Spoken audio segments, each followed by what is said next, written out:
नमस्कार, स्वागत है आपका राज्यसभा टीवी में। मैं हूं आपके साथ अमृता चौरसिया। आइए शुरुआत करते हैं मुख्य समाचारों के साथ।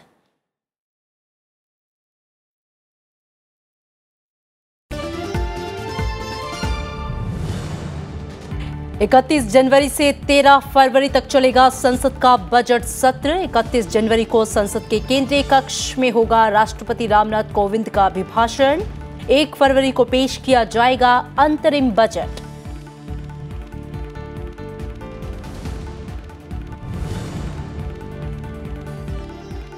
एक्सिम बैंक के कारोबार के विस्तार के लिए अतिरिक्त पूंजी निवेश के प्रस्ताव को केंद्रीय मंत्रिमंडल की मंजूरी। बैंक में नई पूंजी के लिए 6,000 करोड़ रुपए के बॉन्ड जारी करेगी सरकार। उत्तर पूर्व की कच्चे तेल की जरूरतें पूरा करने के लिए नुमालीगढ़ रिफाइनरी की क्षमता विस्तार पर खर्च किए जाएंगे 22,594 करोड़ रुपए।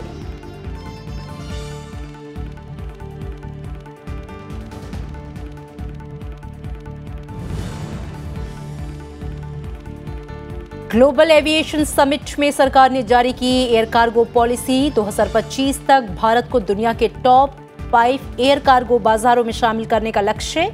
नई नीति में जरूरत के हिसाब से देश विदेश में ट्रांजिट कार्गो हब बनाने पर जोर।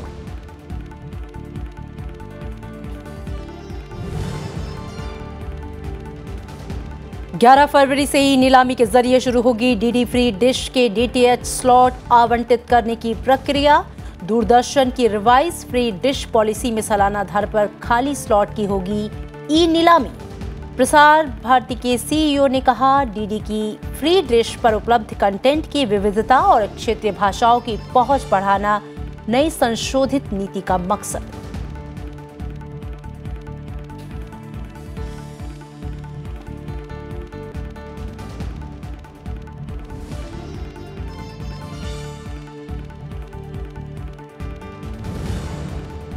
ब्रिटेन में प्रधानमंत्री थेरेसा मे के खिलाफ पेश अविश्वास प्रस्ताव पर बहस जारी। ब्रेक्जिट डील संसद से खारिज होने के बाद विपक्षी लेबर पार्टी ने पेश किया है अविश्वास प्रस्ताव। विश्वास मत हासिल करने पर ब्रेक्जिट डील के दूसरे मसौदे को सोमवार को संसद में करेंगी पेश।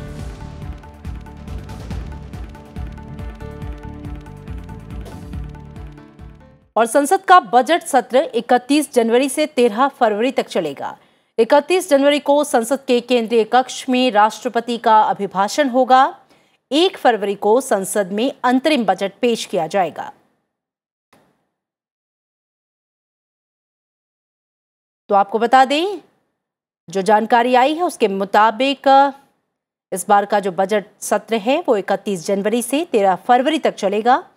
31 जनवरी को संसद के केंद्रीय कक्ष में राष्ट्रपति रामनाथ कोविंद का अभिभाषण होगा और उसके बाद 1 फरवरी को संसद में सरकार अंतरिम बजट पेश करेगी।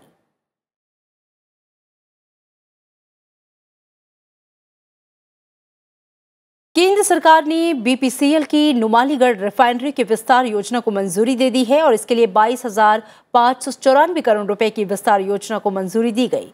साथ ही एक्सिम बैंक में नई पूंजी लगाने के लिए सरकार 6,000 करोड़ रुपए के पुनर्पूंजीकरण बॉन्ड जारी करेगी और इसके अलावा income tax online return filing के अगले चरण के प्रोजेक्ट को भी मंजूरी दी गई है।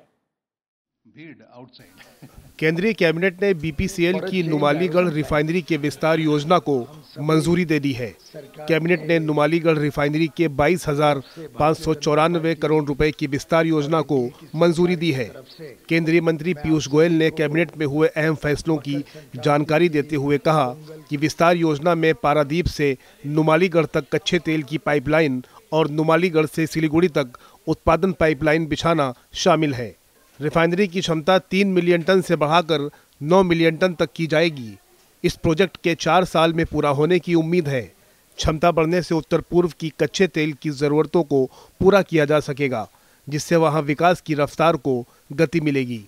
नुमालीगढ़ रिफाइनरी आसाम की क्षमता में लगभग 22,594 करोड़ 22,594 करोड़ की लागत से ये प्रोजेक्ट अगले 4 वर्षों में पूरा किया जाएगा।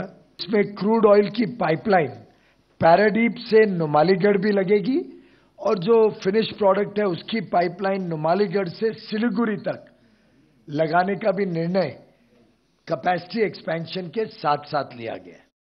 केंद्रीय कैबिनेट ने दूसरा बड़ा फैसला इंपोर्ट एक्सपोर्ट के लिए बने एग्जिम बैंक को लेकर किया है। प्रधानमंत्री की अध्यक्षता में केंद्रीय कैबिनेट ने भारतीय निर्यात आयात बैंक के पुनर्पूंजीकरण को मंजूरी दे दी है।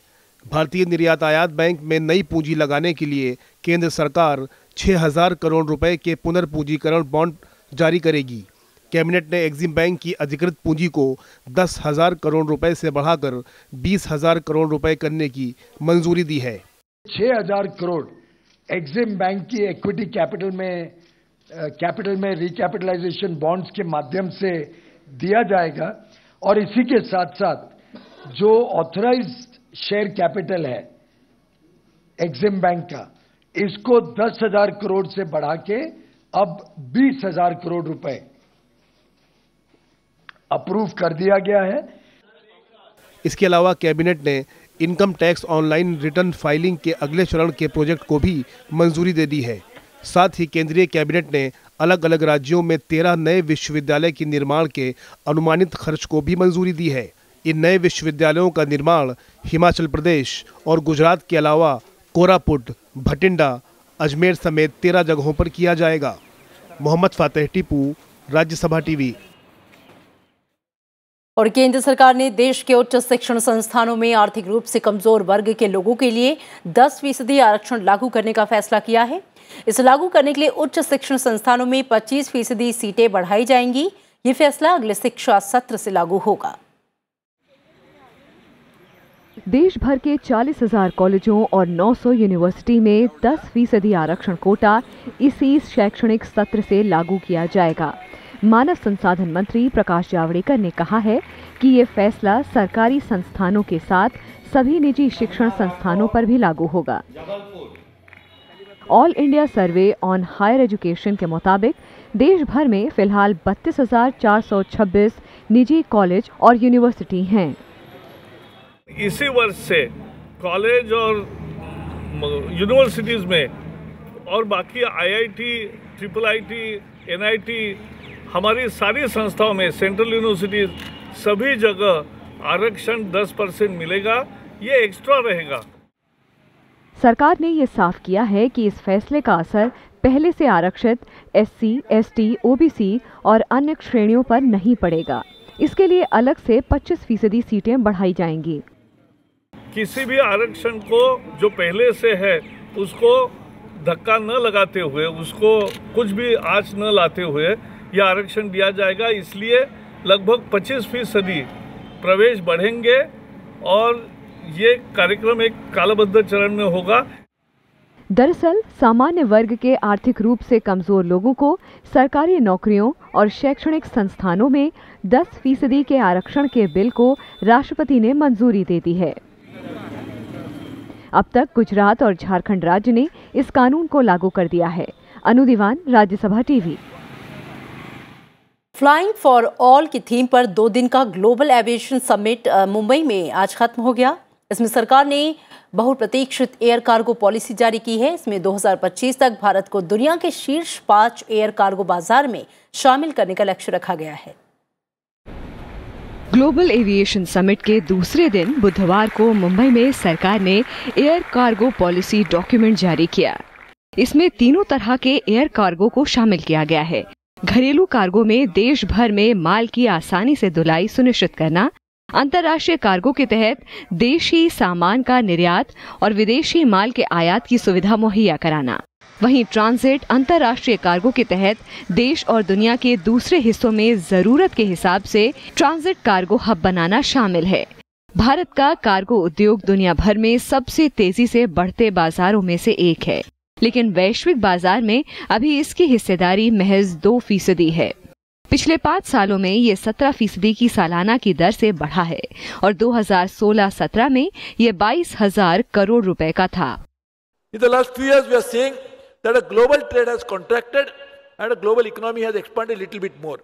So now it's a challenge and opportunity that when the global economy will rebound again, there is going to be bound to be more global trade which is going to happen. And global trade would need a global policy for cargo. So cargo is going to also be one of the very driving force. I wish you all that you can participate in it. सम्मेलन में शामिल महाराष्ट्र के राज्यपाल सी विद्यासागर राव ने कहा कि विमानन क्षेत्र देश के विकास और प्रगति का इंजन साबित होगा। उन्होंने नागरिक विमानन क्षेत्र के विस्तार के लिए सरकार की ओर से उठाए गए कदमों को अहम बताया। साथ ही विमानन क्षेत्र में सुरक्षा को महत्वपूर्ण करार दिया। Terrorism has become a global phenomenon. We will have to accord highest priority to the safety and security of passengers. I understand that a very innovative and significant topics were discussed over the last 2 days. Global aviation summit देश में अपनी तरह का पहला सम्मेलन है जिसमें कई देशों के विमानन मंत्रालय और इस क्षेत्र से जुड़े लोग पैसेंजर और कार्गो यातायात को बढ़ावा देने के अवसरों के बारे में विचार विमर्श किया। 80 से ज्यादा देशों के 800 प्रतिनिधियों ने इसमें शिरकत की। उम्मीद है कि साल 2025 तक भारत ब्रिटेन को पछाड़कर दुनिया में तीसरा सबसे बड़ा सिविल एविएशन का बाजार बन जाएगा। ऐसे में सरकार द्वारा उठाए गए कदम और नीतियां सिविल एविएशन बाजार के विस्तार के लिए काफी सार्थक साबित होंगे। मुंबई से कैमरा पर्सन जुनैद इकबाल खान के साथ कृति मिश्रा, राज्यसभा टीवी। और उत्तर प्रदेश में बहुजन समाजवादी पार्टी और समाजवादी पार्टी के गठबंधन के बाद आज राष्ट्रीय लोकदल के नेता जयंत चौधरी ने लखनऊ में समाजवादी पार्टी के अध्यक्ष अखिलेश यादव से उनके घर पर मुलाकात की।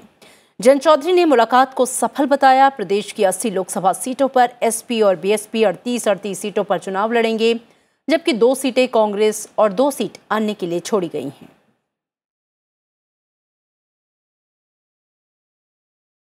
अखिलेश जी के साथ बहुत अच्छी बातचीत हुई और जो हम लोगों का प्रयास है, मैं समझता हूं कि उस ओर हमें सफलता मिलेगी। धन्यवाद।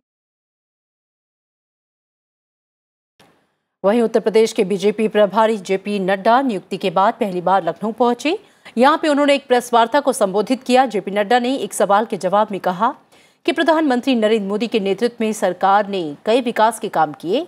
उत्तर प्रदेश की जनता 2014 के मुकाबले इस बार प्रधानमंत्री और बीजेपी को ज्यादा सीटों से जिताएगी।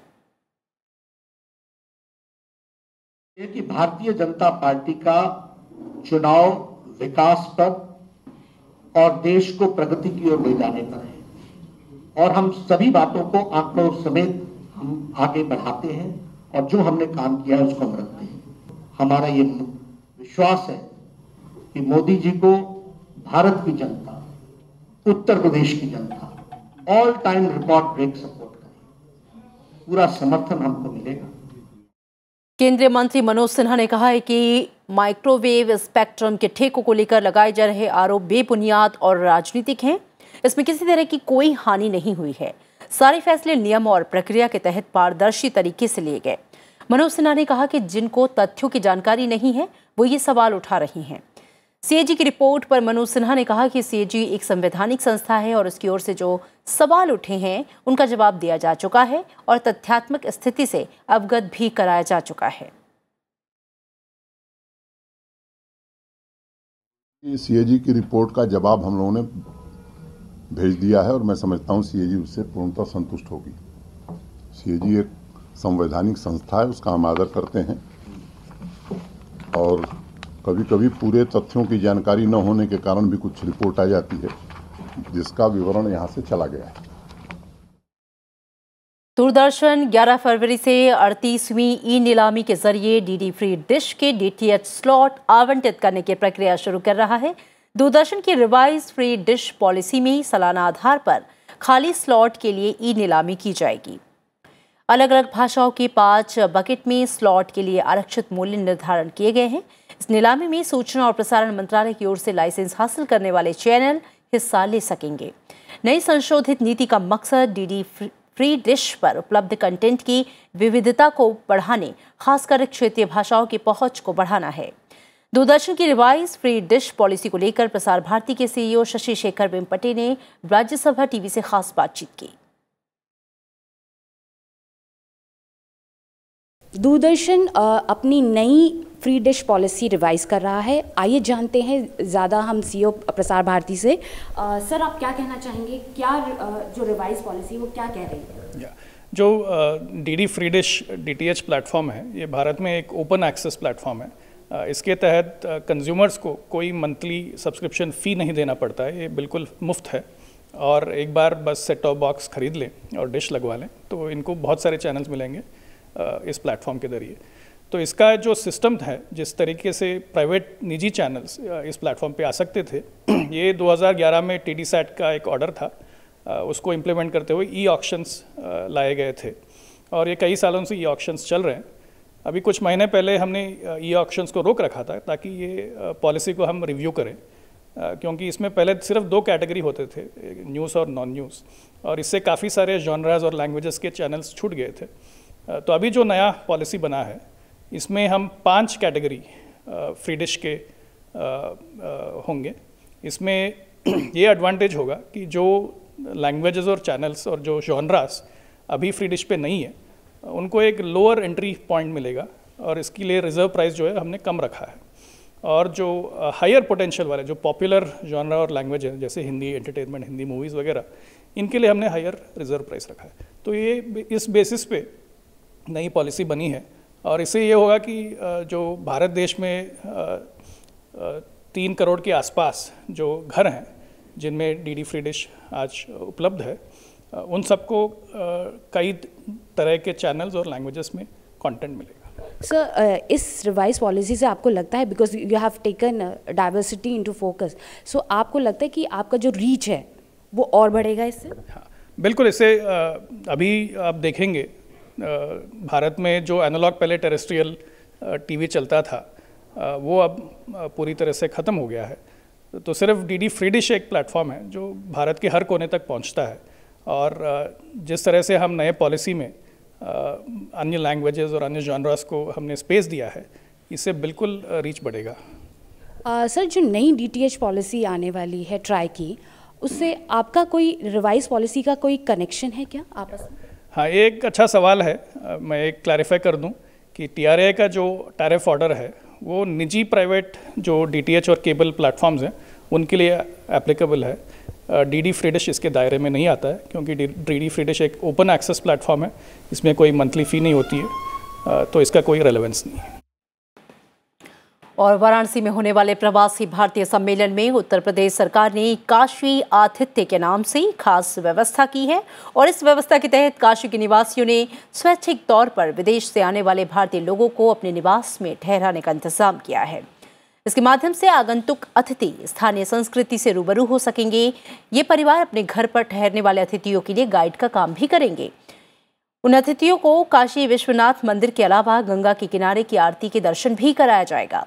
विदेश मंत्री सुषमा स्वराज और उत्तर प्रदेश के मुख्यमंत्री योगी आदित्यनाथ ने आज लखनऊ में प्रेस कॉन्फ्रेंस की। उन्होंने कहा कि 21 जनवरी से 3 दिनों तक चलने वाले प्रवासी भारतीय सम्मेलन के पहले दिन उत्तर प्रदेश मूल के प्रवासी भारतीय लोगों का अलग से सम्मेलन भी होगा। प्रवासी भारतीय सम्मेलन 2 साल में एक बार होता है। पूर्व प्रधानमंत्री अटल बिहारी वाजपेयी के कार्यकाल के दौरान 2003 में शुरू किया गया था। इसमें दुनिया भर के सभी देशों में रह रहे प्रवासी भारतीय हिस्सा लेने के लिए आते हैं और इस साल तकरीबन 5000 लोगों ने प्रवासी भारतीय सम्मेलन में शरीक होने के लिए पंजीकरण करवाया है।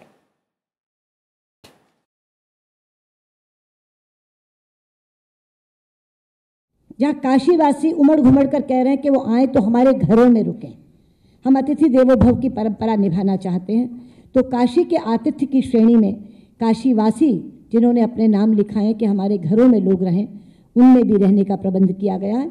और बहुत ही ज़्यादा लगन से योगी जी स्वयं निगरानी करते हुए अपने अधिकारियों के माध्यम से इस प्रवासी भारतीय दिवस को मनवा रहे हैं।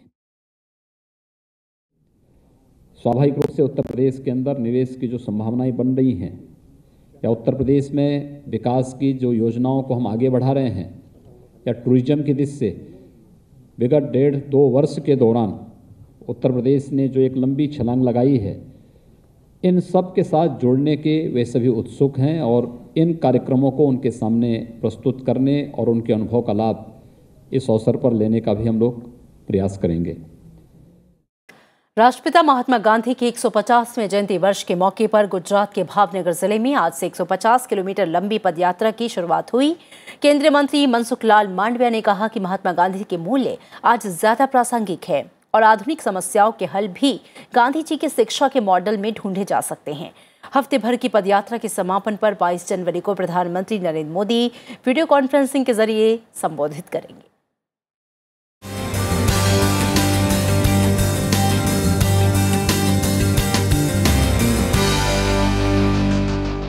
राष्ट्रपिता महात्मा गांधी की 150वीं जयंती वर्ष के मौके पर गुजरात के भावनगर में बुधवार को हफ्ते भर की 150 किलोमीटर की पदयात्रा का आगाज हुआ। केंद्रीय मंत्री मनसुख लाल मांडविया ने तलाजा तालुके के मनार स्थित गांधीवादी शैक्षणिक संस्थान ग्राम दक्षिणामूर्ति से इसकी शुरुआत की, जहां गांधी जी के विचारों की प्रस्तुति के साथ पदयात्रा शुरू हुई। उन्होंने कहा कि गांधीवादी विचार और शिक्षा पद्धति आज की समस्याओं के हल सुझाने की क्षमता रखते हैं और उन्हें अपनाने की जरूरत है। मैंने डिसाइड किया कि न्यू जनरेशन एक गांधी मूल्यों की ओर आए, जो अभी न्यू जनरेशन गांधी मूल्यों से अभी थोड़ा हट रहे हैं, वो गांधी मूल्यों को पहचाने और गांधी मूल्यों की ओर उसकी आना हो। दूसरा मेरा उद्देश्य है कि गांधी जी ने कहा था कि मेरा जीवन का अंतिम और उत्तम जो कोई समाज को प्रदान है तो वो है बेसिक एजुकेशन, और गुजरात में ऐसी 90% बेसिक एजुकेशन के इंस्टीट्यूट है, और उसमें भावनगर डिस्ट्रिक्ट में ऐसी 8 बेसिक एजुकेशन के इंस्टीट्यूट को जोड़ती हुई मेरी पदयात्रा है। ये 2 उद्देश्य से मैं पदयात्रा कर रहा हूँ। इस पदयात्रा में गुजरात सरकार के मंत्रियों से लेकर राजनेता, सामाजिक कार्यकर्ता, गांधीवादी और स्कूलों के छात्र हिस्सा ले रहे हैं। गांधी जी के दांडी मार्च की तर्ज पर हो रही यात्रा का उद्देश्य युवा पीढ़ी को महात्मा गांधी की विचारधारा से रूबरू कराना और लोगों का ध्यान महात्मा गांधी द्वारा प्रचारित शिक्षा के प्रारूप की ओर दिलाना है। गांधी जी बिल्कुल ऐसा मानते थे। उन्होंने पहले ही कहा था कि अगर हमारे देश को तुरंत और सबसे ज्यादा अगर किसी चीज की जरूरत है तो वो है चारित्र्य घड़तर की। चारित्र्य घड़तर मानी आत्मा का शिक्षण। चारित्र्य घड़तर मानी क्या बुरा है क्या अच्छा है, उसकी समझ युवाओं में आए, इसी शिक्षण को चारित्र्य शिक्षण कहते हैं। इसी यात्रा के दौरान 3 मोटरसाइकिल सवारों को भी हरी झंडी दिखाकर रवाना किया गया, जो नेपाल, भूटान समेत देश भर का भ्रमण कर स्वच्छता और गांधीवादी मूल्यों के लिए जागरूकता फैलाएंगे। इस पदयात्रा में करीब 150 गांधीवादी भी हिस्सा ले रहे हैं। ये यात्रा गांधीवादी विचारधारा पर आधारित विद्यालयों यानी बुनियादी शालाओं से होकर गुजरेगी। इसके रास्ते में 150 अलग अलग कार्यक्रम आयोजित किए जाएंगे और 14 जनसभाएं होंगी। ये कई पड़ावों से होकर गुजरेगी और रोजाना औसतन 20 किलोमीटर के बाद रात्रि विश्राम के बाद फिर आगे बढ़ेगी। ये यात्रा भावनगर में ही सीहोर तालुका के सनोसरा गांव में खत्म होगी। 22 जनवरी को प्रधानमंत्री नरेंद्र मोदी इसके समापन के मौके पर दिल्ली से वीडियो कॉन्फ्रेंसिंग के जरिए संबोधित करेंगे। केंद्र सरकार ने भी महात्मा गांधी के 150वीं जयंती के मौके पर देश भर में कई कार्यक्रमों के आयोजन की बात कही है, और उसी सिलसिले में इस तरह के कार्यक्रम हो रहे हैं। और शायद आज राष्ट्रपिता महात्मा गांधी के जो विचार थे और जो शिक्षा को लेकर उनकी बात थी, उसका रिलेवेंस आज के समाज में ज्यादा है और उसे अपनाने की भी जरूरत है। भावनगर से पंचानन मिश्रा, राज्यसभा टीवी।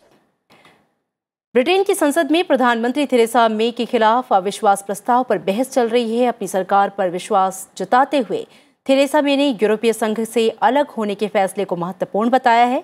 उन्होंने कहा कि 2010 के बाद ब्रिटेन ने काफी प्रगति की है और ईयू से अलग होने से देश के विकास में तेजी से आगे बढ़ पाएगा।